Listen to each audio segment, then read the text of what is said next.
ஓம் ஸ்ரீ மகாபெரியவா திருவடிகள் சரணம். உங்களோட சம்பள பணம் வீணாக செலவாகிக்கிட்டே இருக்கா, வீண் விரயம் அதிகமாக இருக்கா? அப்போ உங்களோட சம்பள பணம் வந்ததுக்கப்புறம் சிறிது நேரம் இதில் வச்சு நீங்கள் அதுக்கப்புறம் பயன்படுத்தினீங்க அப்படின்னா ₹1 கூட வீண் செலவு ஆகாதுங்க. இன்றைய காலகட்டத்தில் நம்ம அனைவரும் எதிர்கொள்ளும் ஒரே பிரச்சனை, சம்பாதிக்கும் பணம் போதவில்லை அப்படிங்கிறது மட்டும்தான்.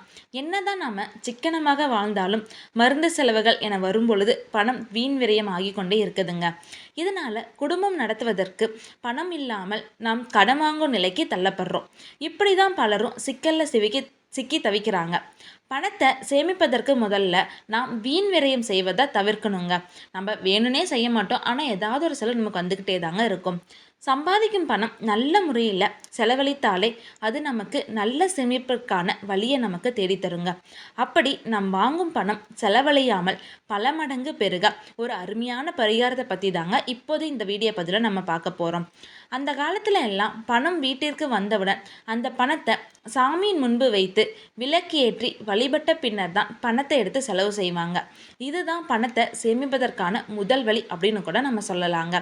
பணம் என்பது மகாலட்சுமி தாயாரின் அம்சம். பணம் நம்மிடம் வரும்பொழுது மகாலட்சுமி தாயார் நம்மிடம் வருகிறார் அப்படிங்கிறது அர்த்தங்க. அப்படிப்பட்ட பணத்தை நாம் வாங்கியவுடன் வரும் வழியிலே செலவு செய்து விட்டோம் அப்படின்னா நம்மிடம் எப்படிங்க நம்ம மகாலட்சுமி தேவியார் வருவார்? அதனால் நாம் அக்காலத்தில் வாழ்ந்தவர்கள் இம்முறை கடைபிடித்து வந்தது போல் நாமும் நம்ம சம்பள பணம் வந்தோடனே இந்த காலத்துலேயும் பணம் அக்கௌண்ட்டில் ஏறிய உடனே பல செலவுகளுக்காக அதை நம்ம அப்படியே பரிவர்த்தனை செஞ்சு விடாமல் சாமிக்கு முன்னாடி வச்சு நம்ம வழிபடணுங்க. எனவே நமக்கு வரும் பணத்தில் ஒரு சிறிய பங்காவது எடுத்து சாமியின் முன்னார வச்சு வழிபட்டு அதுக்கப்புறம் நம்ம செலவு செய்யலாங்க. இப்படி பூஜை அறையில் வைத்து வணங்கும் முன்பு ஒரு நல்ல வெற்றிலையை எடுத்துக்கோங்க.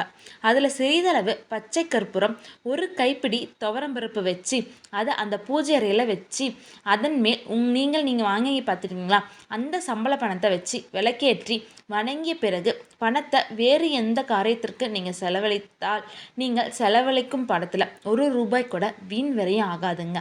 இந்த வெற்றிலை, துவரை, பச்சை கற்பூரத்தை ஒரு பேப்பரில் சுருட்டி நாம் பணம் வைக்கும் இடத்துல கூட நம்ம வச்சிடலாங்க. அதில் எந்த ஒரு தவறும் இல்லைங்க. இந்த துவரம்பருப்பிற்கு பணத்தை வீண் விரயம் செய்யாமல் சேமிக்கும் தன்மை அதிகங்க. அதனால தான் எந்த ஒரு நல்ல காரியத்திற்கும் துவரம்பருப்பை நம்ம பயன்படுத்துகிறோம்.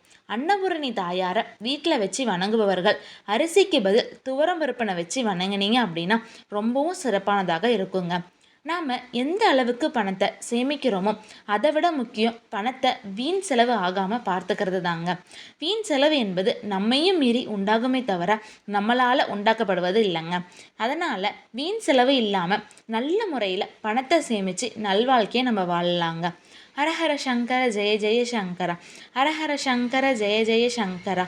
ஓம் ஸ்ரீ மகாபெரியவா திருவடிகள் சரணம். அனைவருக்கும் நன்றி.